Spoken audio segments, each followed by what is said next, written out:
we're going to explain what equipment is used for working at height. Let's start with the harness, that defining element. For working at height, we've got a harness with 5 points on the back, chest, and lateral anchorage points, and a suspension point. This is where the elements for suspension are placed. We've added an auxiliary element to the sterns, which is a ventral blocker, for ascending using a crow's foot. Next up, the safety helmet. The safety helmet comes with a chin strap to keep it secured on your head in case of falls or unexpected movements. A head circumference adjuster. Inserts for fitting hearing protectors and even a headlamp, which are very handy for certain vertical jobs.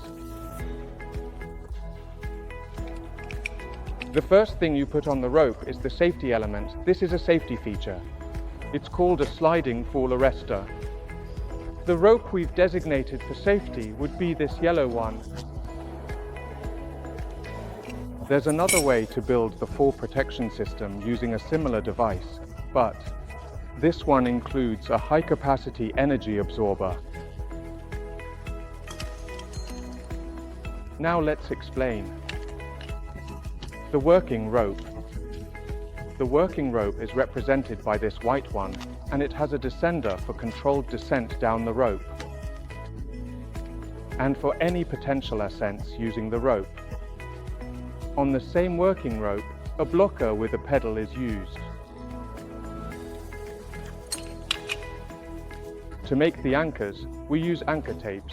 In this case, it's round and made of textile, but it can also be a cable sling if we have sharp edges, corners, and so on. Rope protection. In the presence of similar edges, it has a Velcro closure that provides us with significant safety when we're suspended on the rope. And when the suspension. If the harness is long enough, a seat is used. It's what's going to allow us distributing the body's weight over a larger surface area to avoid damage to the legs and pain.